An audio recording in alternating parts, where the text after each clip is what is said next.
We begin this edition with a topic reverberating across the continent. Africa lacks a permanent seat on the United Nations Security Council, a situation that will likely remain for a long time. There are growing calls for the African Union to be included in the international forums, not only at the United Nations Security Council, but also the G7 and also G20 group of nations. But does membership in informal multilateral clubs offer Africa a useful alternative voice on global decisions?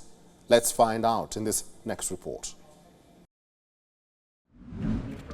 Late last year, US President Joe Biden, in front of the nearly 50 African leaders who had gathered in Washington for a 3-day summit, announced US support for the African Union to join the G20.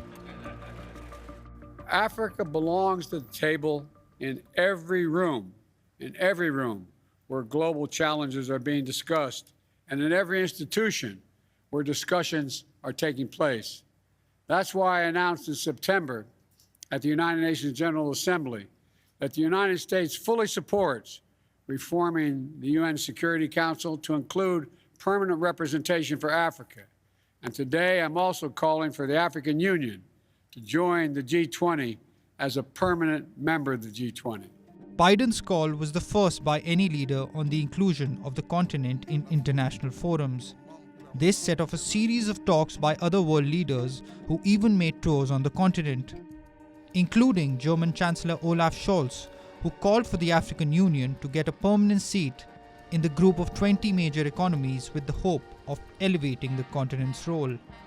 As it stands, South Africa is the only African member of the G20, which was launched in its current form during the 2008 financial crisis as a way to bring together the world's top economies.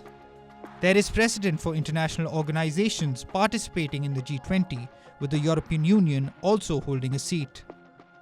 Indian Prime Minister Narendra Modi even wrote to the leaders of the G20 nations proposing that African Union be given full permanent membership.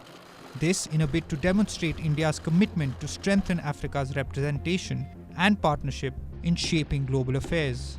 The dynamics, the global dynamics that are taking place require that there be some mental adjustments in geopolitical expectations. So this talk about Africa being involved in the G20 and G7 is a realization that in themselves they no longer make sense.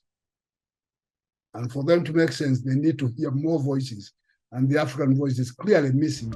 On the other hand, the matter of reforming the 15-member UNSC has provoked debate for decades. Its 5 permanent members reflect the international power structure, but African leaders have long asserted the continent's right to stronger representation on the Council. We're seeing an aging population in Europe and elsewhere. India and Africa are the ones with a more youthful population that's growing.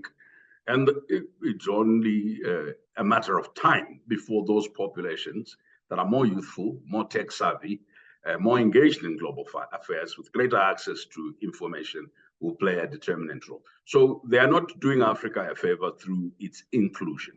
They are doing themselves a favor. Africa is not represented even within the G7, an insufficient level of engagement considering the current global challenges and strong interdependencies between Africa and the G7 countries. At the same time, G7 decisions substantially impact development in Africa, especially in the areas of global economic and financial policy, digital transformation, private sector development, global health, climate, and environment. If the people sent there are there for decoration just to be seen, to say we have an African in the team, in the place, that's useless.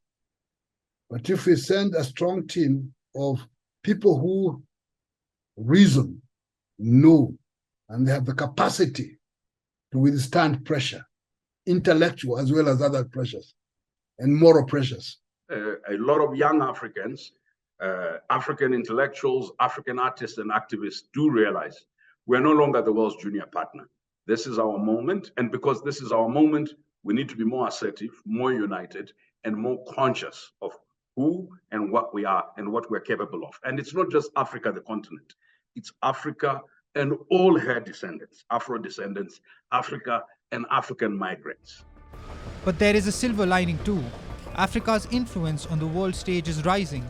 It is now emerging as a labor market, a natural reserves hub, among many other sectors. Regional observers have welcomed the trend. They say Africa forms a significant chunk of the world population, and in order to make unbiased policies, global bodies will have to keep the continent's needs and demands on its list. It's only when Africa is developing can the world benefit from the partnership and truly progress further. Bureau Report, WION World is One.